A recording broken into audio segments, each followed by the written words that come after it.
నా చిన్నప్పుడు వర్షాకాలం అంటే తాటి ఇడ్లీలు, తాటి రొట్టెలు, తాటి గారెలు, సాయంత్రం అయితే పకోడీలు. ఇంకా వర్షాలు ఎక్కువైతే వరదలు, లంక గ్రామాల్లో మునిగిపోవడాలు, ఇంకా లోతట్టు ప్రాంతాలు అవి గోదావరి వరదలతో నీటిలో మునిగిపోవడాలు అలాంటివి ఉండేవి. ఇప్పుడు ఏంటంటే వర్షాలు పడుతున్నాయి. పడ్డాయి అంటే మాత్రం ఇంకా అయితే ఊర్లు మునిగిపోవడాలు, ఇంకా కొత్తగా ఏంటంటే క్లౌడ్ బరస్ట్లు, తర్వాత ఇప్పుడేవో మైక్రో బరస్ట్లు కూడా అంటున్నారు. ఇంకా మనం పకోడీల సంగతి పక్కన పెడితే ఎప్పుడు ఏ వర్షం ఎలా వస్తుందా, వచ్చి అది ఎలా వరదలా అయిపోయి ఏ గ్రామాన్ని ఏ ఊరిని ముంచేస్తుందా, ఏమైపోద్దో అని భయంగా అయితే ఉండవలసి వస్తుంది.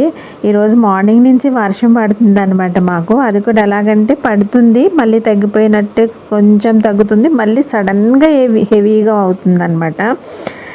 ఇలా ఉంటే వర్షం చూడడానికే భయంగా అనిపిస్తుంది అనమాట. చూడండి, మేఘాలు అయితే ఫుల్గా కప్పేసి ఉన్నాయి. ఉదయం నుంచి పడుతున్న వర్షానికి మా మేడ అంతా అయితే రెండు మేడలు కూడా ఫుల్ నిండిపోయినాయి అనమాట వర్షంతో.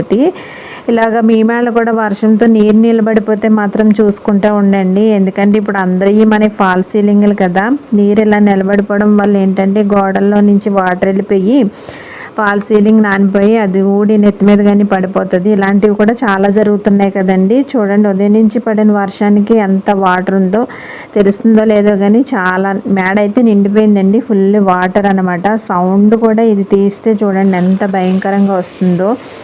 అందరూ చాలా జాగ్రత్తగా ఉండండి. వర్షం అసలు మనకి పడట్లేదు, పడితే మాత్రం అంతే. ఇంకైతే ఎప్పుడు వరదలు చూడలేని వాళ్ళు కూడా వర్షం నీరుతో వరదలు వచ్చేస్తున్నాయి. సడన్గా మన పరిస్థితులన్నీ మారిపోతున్నాయి. కాబట్టి అందరూ అయితే మాత్రం జాగ్రత్తగా చాలా అలర్ట్గా అయితే ఉండండి. హ్యాపీగా ఎంజాయ్ చేసే వర్షాలు అయితే మనకేం పడట్లేదు నిజం చెప్పాలి.